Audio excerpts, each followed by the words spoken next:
Good morning to each and everyone. So for today's topic, we're about to tackle another bacteria which called as Listeria monocytogenes. So first, let's do read about the history and how Listeria begins and etc.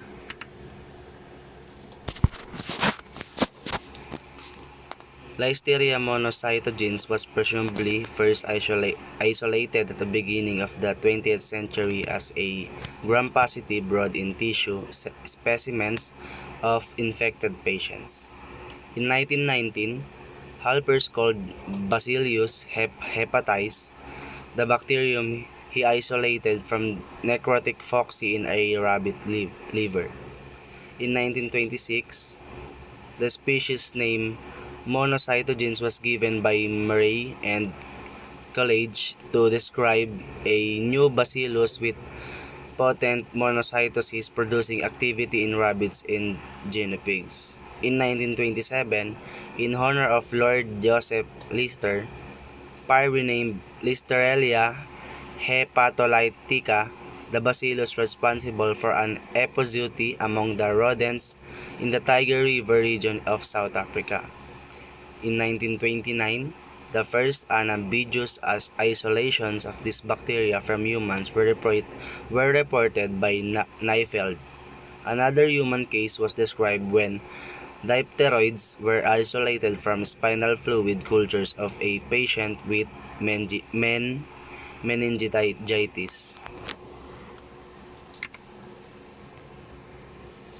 So next is the taxonomy. We can see that there are following taxonomies that have been shown, and these are domain, which is bacteria, phylum, which is firmicutes, class, which is bacilli, order, which is bacillales, family, which called as Listeriaceae, genus, which is Listeria, and the species of the bacteria called as pathogenic.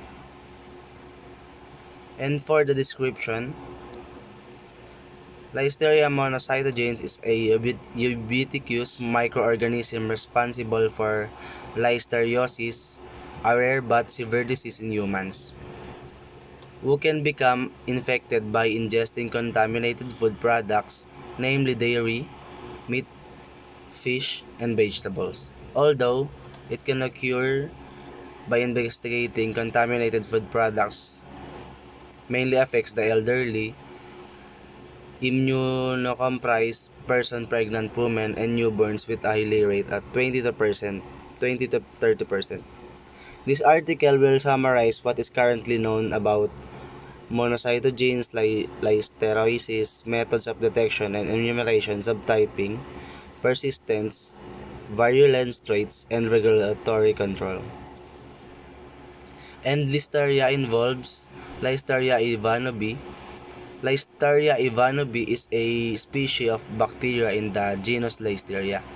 The Listeria are rod-shaped bacteria and become positively stained when subjected to gram staining. Of the 6 bacteria species within the genus Ivanobi, and the one of the two pathogenic species, and or what we call monocytogenes, and the Listeria celigari is a species of bacteria. It is a gram-positive, facultatively anaerobic, motile non-spore forming bacillus.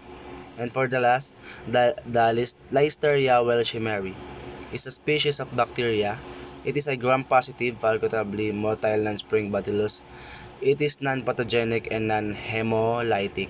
It was isolated from the decayed vegetation in the United States by Welsheimer.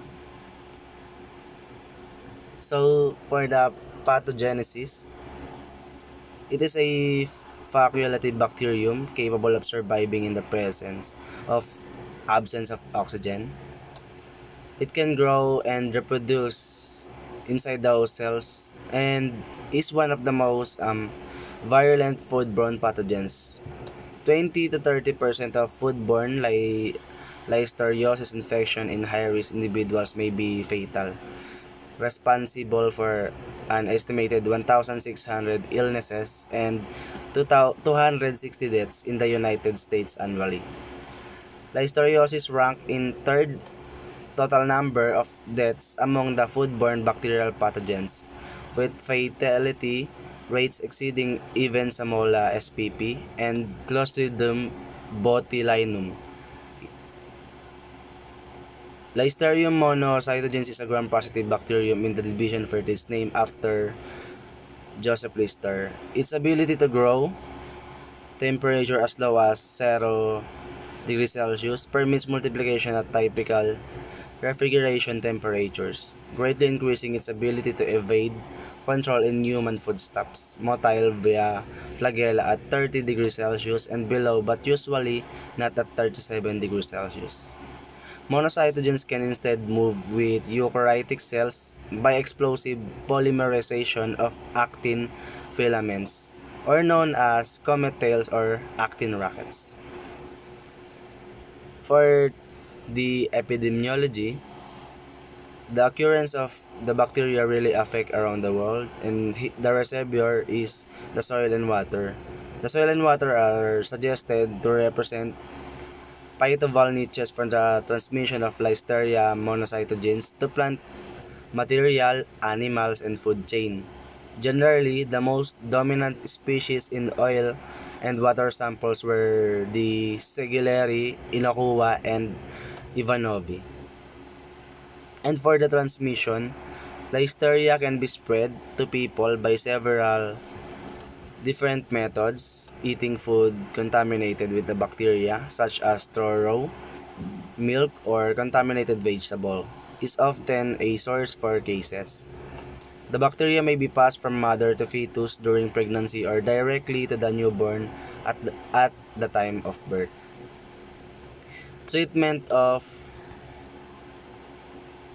for the temporal pattern, there's no distinct seasonal pattern but may increase in the summer and fall. So the communicability of this virus is highly communicable.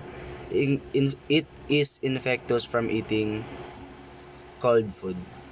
So for the medical management, treatment of Listeria infection varies depending on the severity of the signs and symptoms. Most people with mild symptoms require no treatment. More serious infections can be treated with antibiotics. So during pregnancy, prompt antibiotic treatment might help keep the infection from affecting the baby. So if you haven't eaten food that has been recalled because of Listeria contamination, you can see a doctor, and if you have signs and symptoms about Listeria infection. And you might also write for you to able to help yourself to prevent this kind of virus. You may write a food diary listing all foods that you have eaten for as far back as you can reliably remember. And for the complication, one of the most deadly complications that the Listeria could give to your body is the fact that Listeria could lead you to meningitis. Listeria monocytogenes are kinds of bacteria that are classified as bacterial meningitis, which will cause the inflammation of the membranes in around your brain and your spinal cord. So for the conclusion, this study shows that the contamination of dairy farms with L monocytogenes is relatively high, and the highlight of the emergence of multi-drug resistant monocytogenes in dairy farms. However, ampicillin is a good choice for treatment of listeriosis in the study area. And for the last but not the least recommendation, be careful with the foods that eat, especially if it comes only within a refrigerator. Be sure to clean and harm and be sure to clean the hand and warm the food you eat to remove the germs or bacteria clinging inside the food. So that's all. Thank you for listening. Good morning again.